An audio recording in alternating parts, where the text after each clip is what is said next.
Assalamualaikum warahmatullahi wabarakatuh. Masih bersama Kendil TV, teman-teman. Tagar STY out menggema, teman-teman, di media sosial seperti di Twitter dan juga di TikTok. Setuju nggak kalau seorang pelatih itu harus diberi target? Itu harus, teman-teman, ya. Nanti jangan lupa kalian tulis di kolom komentar bagaimana pendapat kalian tentang tagar tersebut. Dan juga sebelumnya kita tonton dulu video Pak Erick Thohir dan beberapa kawan di media sosial ini, teman-teman. Kan evaluasi kepada Coach Sintayong ya, bahwa target kita itu harus masuk 4 besar. 4 besar ya, di grup. Jadi tidak ada tawar menawar. Saya sebagai ketua PSSI sudah memberikan effort. Gak ada tawar menawar. Seluruh yang bisa saya berikan, apakah dengan charter pesawat itu dari Bahrain ke China, lalu juga menambah amunisi ya dengan adanya Mesilker Eliano.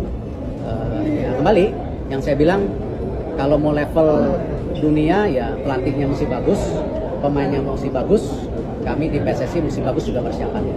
Breaking news guys, PSSI minta Coach Sintayong jangan coba-coba, saatnya serius. Kayaknya Coach Sintayong udah mendapatkan warning nih guys dari PSSI. Ya, jadi menurut Pak Arya Sinulinga ketika diwawancara usai Timnas Indonesia menerima kekalahan dari Jepang semalam, Pak Arya mengatakan Timnas Indonesia tidak punya banyak waktu lagi. Maka dari itu PSSI meminta agar Coach Sintayong berhenti coba-coba atau main-main dengan pemilihan pemain di lapangan.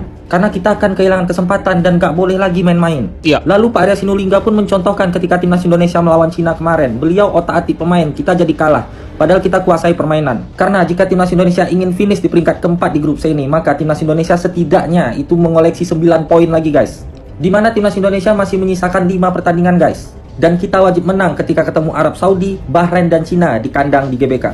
Makanya untuk mewujudkan itu, PSSI benar-benar berharap Coach Sintayong itu menurunkan line up terbaiknya dan tidak coba-coba lagi. Oke guys, kalau menurut kalian gimana guys mendengar berita ini? Coba tulis pendapat kalian di kolom komentar, dan kalau kalian suka konten begini, langsung klik tombol follow. Bang, setuju nggak lu kalau Indonesia kalah lawan Arab STY out? Ya menurut gue sih udah semakin bertambah ya. Semakin bertambah persentase bahwa gue setuju bahwa STY harus dievaluasi atau dipecat. Dan gue bilang seperti ini ada dasarnya, yaitu target. Sesimpel target. Target dari PSSI dan STY bersama loh. Ini bukan target cuma dari PSSI, bukan dari gue juga. Target dari PSSI dan STY bersama adalah 4 besar.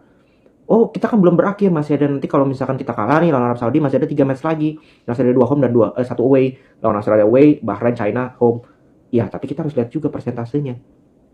Persentase kita lolos itu kalau lawan Arab kalah Kecil. ya, semakin kecil banget. Kecil.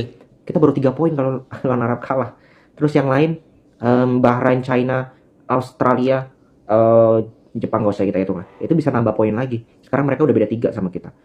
Terus apakah ada guarantee lu nanti ketemu China atau Bahrain lu bisa menang di kandang? Belum tentu.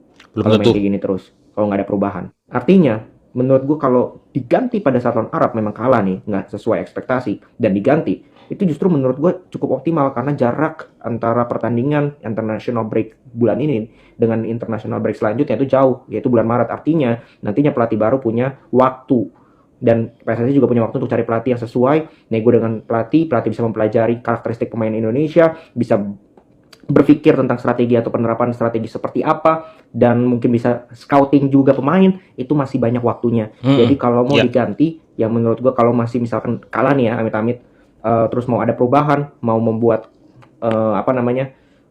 probabilitas kita meningkat lagi, butuh ada perubahan, maka harus dilakukan sekarang karena mumpung waktu Masih itu, panjang. space-nya itu besar, sehingga pelatih baru nanti bisa adaptasinya lebih gampang, lebih enak lah, nggak mendadak ibaratnya seperti itu. Oke, dari Eropa lah gue bilang ya, segitu dulu.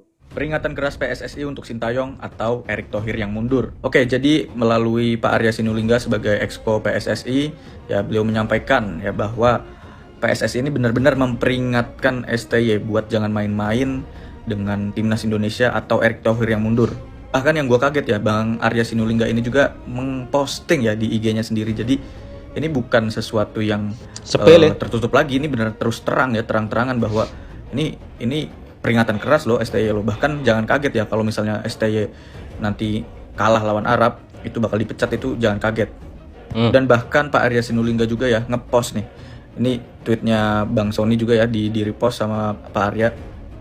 PSSI pastikan Eliano Reinders ini adalah pemain pilihan Sintayong. Ya, jadi isu yang beredar ini kan Eliano itu bukan pilihan Sintayong, tapi Yang milih Pak STY Arya sendiri konfirmasi loh. ini beneran pilihan Sintayong. Dan tapi ya lucu aja, udah dia okein, tapi kenapa nggak dipanggil, malah maksudnya dicoret dari skuad. Nah itu sangat amat disayangkan. Nah kalau gue Kacau pribadi ya, sejujurnya gue sangat apresiasi sama Sintayong dan sangat amat respect ya membawa Indonesia sampai round 3. Cuma kalau pada akhirnya pemain yang penting atau pemain yang potensial nggak dipakai kayak gini, ya kita harus nge-push Sintayong balik gitu ya. Jangan sampai kita udah nurutin semua kemauan dia tapi kita nggak pasang target. Apa yang dilakukan oleh PSSI ya, terutama Pak Erick Thohir dan Bang Arya Sinulinga, menurut gue udah tepat. Ini harus dikasih peringatan keras. Ya. Ya jadi kalau misalnya nggak capai target ya jangan kaget kalau dipecat. Kalau menurut lu sendiri gimana? Apakah Sintayong layak dipecat atau tidak? Coba tulis pendapat lu di kolom komentar. Ya kita tunggu nanti teman-teman, pertandingan saat melawan Arab Saudi seperti apa. Ya karena segala effort, daya, upaya sudah dilakukan Erick Thohir seperti meminta pemain naturalisasi, itu permintaan Sintayong semua sudah dilakukan, dan tentunya ini harus ada target, nggak main-main, biaya besar, biaya mahal, sampai charter pesawat itu dilakukan PSSI ya, dimana ketua umumnya Pak Erick Thohir. Jadi kita wajar lah pasang target, itu wajar ya teman-teman ya. Pastikan untuk Sintayong semakin berdatangan guys. Terakhir dari Exco PSSI Arya Sinulinga mengkritik hasil pertandingan kemarin dan kinerja STY beberapa pertandingan terakhir. Karena dinilai STY sering melakukan percobaan-percobaan pergantian taktik. Arya Sinulinga bilang, coba-coba pemain itu otak-atik nggak bisa katanya gitu ya. Kita jadi kehilangan kesempatan, nggak boleh main-main, sangat nggak boleh. Karena pertandingan berikutnya, pertandingan melawan Arab Saudi adalah pertandingan penentuan guys. Kita harus menyapu bersih di 3 pertandingan home kita yang tersisa melawan Arab Saudi, Bahrain, dan Cina. Satu aja kita tidak bisa berhasil mengambil poin penuh, udah. Chance kita untuk lolos ke Piala Dunia, bahkan dari peringkat 4, semakin sangat sulit. Kecil Jadi banget ya, saatnya kecil kritik banget. Sintayong, silahkan, tapi jangan sampai banyak banget yang bilang stay out. Kita tunggu setelah pertandingan Arab Saudi, Ya. performance-nya gimana. Kalau masih kalah lagi, aduh nggak ngerti. Tapi Nggak gue tahu berharap lagi lah. kita bisa menang, beneran. Please, kali ini 3 poin untuk timnas Indonesia. Komentarnya, sikat. STY itu plan nggak punya pendirian, sering blunder sendiri dan tidak punya taktik yang bagus ya. Itu menurut pandangan gua. Sekarang banyak orang yang bilang, oh STY udah membawa sejauh ini loh gitu, targetnya sekian. Please, kalau yang semua pencapaian STY itu karena ada pemain diaspora guys. Coba kalau misalnya tanpa pemain diaspora ya, tanpa naturalisasi, Indonesia sudah sejauh ini ya, sampai lolos ronde 3, itu baru gua acungi jempol. Ini kan karena juga dibantu dengan pemain-pemainnya yang diaspora gitu loh ya. Kalau kecuali dia benar-benar semua yang main tuh benar-benar pemain lokal yang udah ada tanpa naturalisasi sampai sejauh ini, oh boleh, itu gua acungi jempol, benar-benar itu STY itu hebat.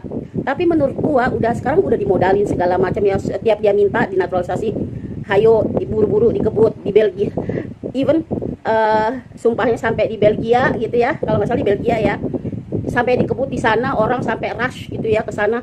Ujung-ujungnya Denmark. kan nggak dipakai gitu loh. Di Denmark, di Belanda, Terus bukan lu di maunya Belgia. apa? Udah semua udah diturutin, tapi ternyata kita kan kasih modal, kasih segala sesuatu lu diturutin, kan kita juga punya ekspektasi dong gitu loh. Tapi ternyata ekspektasi tidak terpenuhi. Dan ini STY tidak membawa nama dia pribadi loh. Dalam soal Eliano, dia membawa nama Indonesia. Ya. Gua yang malu. Kok Indonesia tuh pelin-pelan ya. Udah sampai kakaknya itu Siti Jani Rendes bilang, kalau emang adik saya nggak dibutuhkan, kenapa dinaturalisasi? Masa sih? Ya iya dong. Di sana dia juga bisa punya kesempatan ya. Apalagi kakaknya udah main di Serie A gitu. Dia bisa aja jadi mentor pelatih adiknya, cara dia sampai bisa mencapai di Serie A gitu loh. Pak Erick, udahlah. Saya rasa Pak Erick itu sudah melakukan hal yang terbaik. You are the best lah. Tapi ini kita emang punya pelatih nggak profesional. Ya, ini bikin malu, Pak. Saya malu loh dengan keluarga. Saya sebagai warga negara Indonesia malu loh dengan keluarganya Eliano loh. Ya, mereka kan kakaknya juga kan main di Italia. AC Oh, Milan. nggak gitu-gitu amat gitu loh. Ini cuma di Indonesia kejadiannya. Please deh Pak Erick untuk ambil tindakan tegas buat si STY ini. Gua sih setuju kalau STY itu digantilah dengan pemain Belanda yang bisa, supaya kita Pelatih kan kebanyakan Belanda. pemainnya diaspora Belanda gitu ya. Jadi lebih nyambung lah dalam komunikasi, dalam tekniknya, dan itu satu vibes-nya gitu Pak. Oke Pak, saya mengkritik untuk demi Indonesia Pak. Makasih. STY out, timnas mainnya jelek, bla bla bla bla bla. Ini lawan Jepang, fuck. Gua ulangi lagi ya, ini lawan Jepang. Sebelum lawan Jepang, pada gue udah buat video informatif soal 5 hal yang harus diketahui sebelum nonton timnas Indonesia lawan Jepang ya ini nih. Cuma karena itu video informatif, durasinya panjang, gak bakal laku di TikTok, gak bakal FYP, tahu sendiri ya. Jadi gue rangkum di sini nih, biar paham juga ya. Yang pertama gue tekenin, Jepang itu peringkat 15. Lo tau 15? Ya, 15 dunia. Sedangkan Indonesia berapa? 130. Lo lihat perbandingannya itu ya, 115 peringkat bedanya tuh. Gila. Bang, kan kita ada pemain naturalisasi main di Eropa, masa nggak jago sih gitu. Lalah. Jadi gini ya, mau pemain Eropa, mau dari planet Mars, planet manapun ya, kalaupun jago dikumpulin nih ya, itu butuh waktu untuk bonding guys. Bonding biar benar-benar chemistry-nya ada, butuh waktu. Dia ini pada nggak pernah main bareng. Beda ya sama klub ya, bener-bener latihannya setiap hari. Terus kalau FIFA MSD ya udah bisa terus ntar main lagi. Tapi kan pasti banyaknya mainnya di klub, latihannya di klub. Beda dong kalau di negara tuh cuma berapa saat doang. Ini tuh butuh waktu ya supaya ada pakem yang bagus. Kita aja tiap bulan ada pemain baru-baru terus. Jadi ya di mata gue nih pemain-pemainnya butuh bonding, butuh chemistry ya, butuh main terus bareng-bareng supaya punya chemistry. Gue dari awal tuh dukung timnas ke Piala Dunia 2026 itu udah skeptis. Gue tuh mikirnya kalau misalkan lolos ke Piala Dunia 2026 itu alhamdulillah. Kalau nggak lolos ya wajar. Ya karena pemain kita tuh pada masih muda, juga mainnya nggak pernah bareng, jarang-jarang juga ada pemain baru gitu-gitu. Itu butuh waktu supaya chemistry-nya ada. Butuh, pokoknya bonding itu nggak cepet, nggak tiba-tiba nyatu gitu, nggak. Makanya gue realistis timnas ini masuk Piala Dunia tuh 2030, dimana pemainnya udah pada prime. Dan ya harus pemainnya ini udah punya pakem dari sekarang. Udah harus bonding selama itu ya, 4 tahun 5 tahun ke depan ya perkiraan. Jadi di 2030 tuh udah siap itu lawan semuanya. Jepang, Brazil pun dilawan bisa. Jadi kuncinya tuh bonding, proses, chemistry yang dimulai harus dari sekarang. Dan pemain-pemain ini masih pada muda, mumpung lagi pada muda. Umurnya aja rata-rata 24 sampai 25. Nanti 4 tahun 5 tahun lagi dia udah masuk prime-nya. Udah main sering di Eropa, udah banyak pengalamannya, dan pasti makin mantep, percaya sama gue. Gue sebel sama orang-orang yang maunya hasilnya instan ya. Ini tuh lawan Jepang lagi-lagi. Pemain dia ini hampir semuanya abroad tuh kalau nggak salah yang kemarin main ya. Ditambah pemainnya pada main reguler di klubnya ya, terus perform semua. Termasuk tuh Mitoma tuh abis libas City loh. Lo lihat tuh City. Nah jadi timnas kita tuh emang udah ada levelnya sendiri. Dan Jepang juga ada levelnya sendiri, dimana dia levelnya tinggi banget ya. Dia aja tuh udah punya roadmap 100 tahun menuju juara Piala Dunia tuh. Gila tuh emang. Nah kita sedangkan baru mau mulai dari sekarang. Mau cepet, mau setahun 2 tahun gak bisa cowok. Ngomong-ngomong, Bahrain sama Cina aja dibantai lebih dari kita tuh. Kalian harusnya sadar di situ dong. Tapi ya satu sih yang gue pertanyakan sama STY, walaupun gue nggak ngomong STY out, tapi tuh Eliano kenapa gini masukin DSP, gue bingung tuh. Gue bingung asli. Kalau ngomongnya dia bilang dia belum cukup baik dibanding pemain yang pada masuk bench. Gue pengen lihat aja gitu, coba tunjukin sekali lagi gitu si Eliano ini buat perform. Karena kan baru sekali doang mainnya. Cuma ya itu kan keputusan pelatih, jadi oke lah.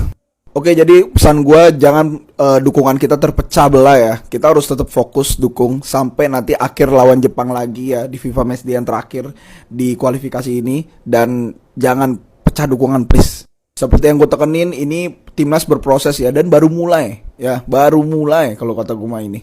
Jangan main langsung minta Piala Dunia, terlalu cepet. Oke gitu aja, by the way sebagai info gue tuh fans timnas Jepang dari lama ya. Bahkan dari zaman Keisuke Honda, dia pun inspirasi gue, makanya nama gue Andika Honda. Ini gue punya jersinya dan gue udah merhatiin timnas Jepang ini udah dari lama. Jadi gue tahu nih Jepang nih segila apa. Jadi nggak perlu heran ya. Buat kalian yang nganggap timnas Jepang tuh ece-ece, gila lu. Ini tim calon menang Piala Dunia, percaya sama gue. Udah gitu aja, thanks, jangan lupa follow. Eliano dicoret karena Sintayong subjektif. Subjektif. Ya, aku akan tunjukkan sama kalian data yang menunjukkan kalau Eliano dicoret oleh Sintayong itu sebenarnya karena alasan subjektif. Nah, kalau kita lihat dari starting line up dan yang ada di bench ketika Indonesia melawan Jepang, itu yang sama posisinya dengan Eliano ya. Ada Yakob Sayuri, ada Witan Sulaiman, dan ada Marcelino. Satu lagi ada Egy Maulana Fikri. Yuk kita lihat yuk masing-masing statistik mereka. Yaakob Sayuri musim ini itu udah main 6 kali di Malang United dan mencetak 2 gol. Artinya Yaakob Sayuri layak. Marcelino Ferdinand musim ini belum pernah dimainkan oleh Oxford United. Jadi belum punya statistik apa-apa. Nah, Witan Sulaiman musim ini 9 kali main, 442 menit main, belum mencetak gol. Ini dipanggil, ada di bench kemarin. Statistik Witan itu tidak lebih baik dari statistiknya Eliano. Coba lihat, Eliano 8 kali main, 331 menit ya. Lebih sedikit dari Witan, sama-sama tidak mencetak gol. Tapi kenapa Witan yang masuk bench? Padahal statistiknya lebih jelek daripada Eliano. Kalau mau jujur pakai data ya, harusnya Egy Maulana Fikri yang layak ada di bench atau di line up. Karena musim ini dia 9 kali main cetak 5 gol di Liga 1. Lebih baik dari Witan. Itu menjadi bukti kalau STY mencoret Eliano karena alasan subjektif. Ya sejak dulu Sintayong, mau itu Witan atau Marcelino main jelek di klubnya, tetap pasti dapat tempat di timnas Indonesia. Salam Di Matteo. Gua kira tersadarkan letak alasan Sintayong tidak ada nama Eliano dalam daftar susunan pemain dengan alasan masih belum baik. Padahal kalau Sintayong mau cari pemain yang tipikalnya paling versatil, Eliano ini udah paling versatil daripada yang lain. Sintayong emang gak penasaran dengan Eliano sampai bener-bener gak dikasih kesempatan loh. Nama dia aja bahkan gak masuk ke dalam bench sama sekali. Karena gue yakin sejelek-jeleknya Eliano ya, dia masih lebih baik loh soal visi bermain dan mental. Apalagi Eliano ini pemain versatil, main di Eredivisie, sering dapat menit bermain dari klubnya. Padahal di match sebelumnya melawan Nats Breda, Eliano ini menjadi pemain kipas dan berakhir menjadi gol. Dan gue tadi ngeliat video Eliano nih dipeluk sama Pak Erick Thohir, itu benar-benar sedih banget sih gue ngeliatnya. Pak Erick Thohir tuh kayak bilang sorry Eli, dan Eli bilang kayak it's okay. Dan Eliano ini bukan bule Belanda random yang tiba-tiba dinaturalisasi padahal. Dan Pak Erick tuh udah pernah statement bahwa pemain yang dinaturalisasi itu adalah pemain keinginan dari Sintayong. Gila. Kemarin saat melihat Eliano itu ya di lapangan, saya cukup sedih teman-teman. Apalagi saya juga melihat video ketika Eliano itu dipeluk Erick Thohir gitu. Nyesek banget ya gitu. Aduh, ada sudut pandang yang berbeda dari setiap orang teman-teman. Ada yang setuju Sintayong out, ada yang setuju tunggu dulu lah sampai pertandingan antara Arab, Jepang gitu kan. Saya juga bingung hari ini teman-teman. Dengan gaya dari Sintayong, saya adalah orang yang pro dengan Sintayong. Ya, pro dengan Sintayong saya teman-teman. Tapi ada beberapa kasus di mana saya ada kekecewaan juga cara taktikal dari Sintayong, dan juga seperti Eliano kemarin ya, dari statistik juga sebenarnya nggak buruk-buruk amat. Kenapa nggak di bench, bahkan nggak masuk skuad teman-teman. Aduh ya, saya setuju ya kalau semisal kita tunggu pertandingan antara mungkin Jepang ya, kita tandang ke sana gitu. Meskipun peluang itu sangat kecil teman-teman ya. Kalau kita kalah dengan Arab itu peluang kita sangat kecil untuk masuk ke bahkan ke posisi 4 playoff itu kita sangat kesusahan ya. Tentu PSSI punya target, tentu PSSI sudah mengeluarkan banyak dana, tenaga, pikiran untuk mendapatkan pemain naturalisasi yang diharapkan oleh Sintayong. Itu nggak main-main teman-teman. Bahkan untuk mendapatkan kewarganegaraan sampai jemput bola itu datang ke Copenhagen itu mana? Denmark ya, Denmark untuk dapatkan Kevin Dix, Eliano dan Mads Hilgers, terbang ke Belanda. Ya, kemarin main saat lawan Cina pakai pesawat pribadi itu, pesawat pribadi itu mahal teman-teman. Karena ulah otak-atik. Aduh, saya setuju sih kalau Jepang itu luar biasa teman-teman. Jepang itu peringkat 15 coy dengan kita 133. Kita wajar, tapi kesempatan melawan Cina itu loh, kenapa disia-siakan? Kita menguasai banyak peluang, kita menguasai pertandingan, gara-gara otak-atik jadi peluang itu gagal teman-teman. Kalau kita menang lawan Cina kemarin tentu nggak separah ini ya. Kalau ke Jepang kita ekspektasinya kita optimis, tapi ya realistis. Kalau lawan Jepang, lawan Cina itu loh. Yang setuju Sintayong out atau yang gimana, silahkan tulis di kolom komentar. Tentu masih ada harapan teman-teman ya. Kita jangan buru-buru juga ya, masih banyak harapan juga. Masa depan timnas kita juga masih panjang ya. Apapun unek-uneknya kalian, silahkan tulis di kolom komentar yang sopan, yang baik dan benar. Jangan ngawur. Assalamualaikum.